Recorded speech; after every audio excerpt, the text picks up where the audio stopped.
Okay guys, today I'm gonna make for you my mama biscuits. Actually my grandmama biscuits, okay? So let me show you our ingredients. Okay, right here we have 2.5 cups of self-rising flour. You can use 2 cups or 2.5. I have 2.5 here. This is 1/4 cup of butter. This is 1/4 cup of Crisco. Now they are interchangeable. If you want to use all Crisco, you can use all Crisco. If you want to use all butter, you can use all butter. The reason why I use the butter is for the flavor. The reason why I use the Crisco is for the flakiness of the biscuit. Right here, I have a tablespoon of sugar. Now you can omit that if you don't want to add sugar. I just think it balances it out a little bit. This right here is 1 teaspoon of baking powder, 1/2 teaspoon of baking soda, and this is a 1/2 teaspoon of salt. Now, the reason why I'm doing that, because usually when you have self-rising flour, you do not have to use any baking soda or baking powder, but sometimes you never know how long that the flour has sat on the shelf and it loses some of its potency. So I just add a little bit to be safe. Now, if you only have all-purpose flour, you're going to have to add more of these items. So if you only have all-purpose flour, add 2 tablespoons of baking powder, and then I think it's 1 teaspoon of baking soda, and then 1 teaspoon of salt, and 2 tablespoons of sugar. Or like I said, you can omit the sugar altogether. Right here, I have 1 cup of buttermilk. You can use regular milk or buttermilk, and just make sure it's very cold. Now, if you don't want to make buttermilk biscuits and just want to make regular biscuits, just use very cold water. All this have just came out of the refrigerator.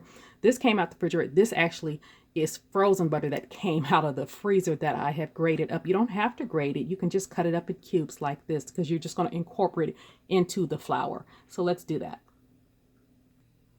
Now I've added my self-rising flour to the bowl. I'm going to add the sugar, the salt, the baking soda, and the baking powder. You just want to kind of blend that up, okay, before you put the butter in there.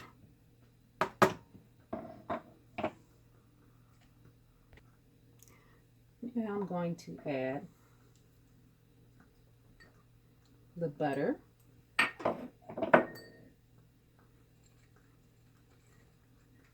Actually, that was the shortening. This right here is the butter. And to get this blended in, it's going to take a few minutes because that butter is very, very cold and hard. You just use your pastry blender, or you can use your fingers because you want it like sand. You want it to be like pea-sized pieces. Now, if you do not have a pastry blender, you can also cut it in with knives or a fork. That's old school way.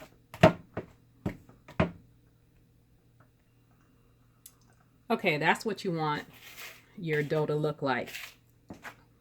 And I did a little bit with my hands so I could feel it, because you want it to feel like sand. So, like I said, you keep mixing it with your, your pastry brush. But when you get like that and you see how it's staying together like that, that's what you want. So as soon as it gets like that, you make a well. And here comes your buttermilk. Now buttermilk, if you can find full fat buttermilk, it is better, because most of the buttermilks that you see right now, they are like 1% or 2% or whatever. I found this one. And this is 3.5%. So this, and it's Hungarian, and this is a good buttermilk. But the full fat one and this kind works best. I got that one from Winco. I think Walmart might have a full fat one. So you want to start and put a little bit in the well. And I'm going to use my hands because I can get a feel for it. It's a messy job, but... And I just keep mixing it. A little bit of buttermilk at a time. You might need less than a cup, or you might need a little bit more. Some more in there.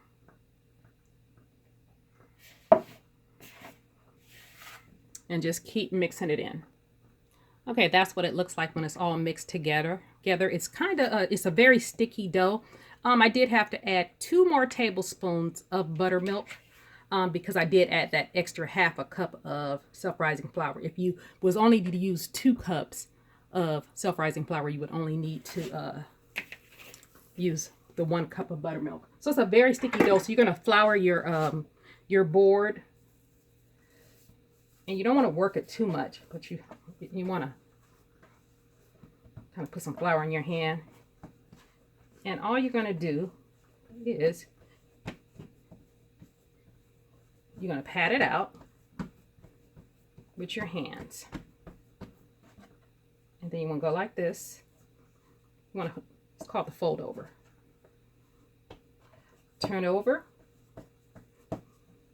You want to do this about 3 times. And these are creating layers.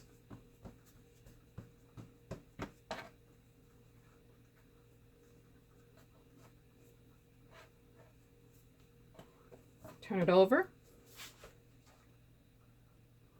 Okay, I did that about 3 times. Then I'm going to take this rolling pin and very lightly roll this out to about 1/4 inch, not a 1/4 inch, about a 1/2 to 3/4 of an inch. And then we're going to cut them out into biscuits. Now you're going to use your biscuit cutter or top or glass, whatever you got. Dip it in some flour and just cut your biscuits out. I like this shape, so that's why I do that. You're going to have your oven set at 425, and I have a greased pan right here that I'm going to put them on. Okay guys, this is what it's looking like. You can either brush these with butter. I'm going to brush them with buttermilk because when they come out, I'm going to brush them with butter. And then for your excess dough, when you cut them out, you're just going to push the dough back together and, you know, make some more biscuits. Your first batch that you make is going to be your best batch because you don't work it as much because you want to work this dough as little as possible. So I'm going to throw these in the oven for 20 minutes. When I come back, I'm going to let you see what they look like.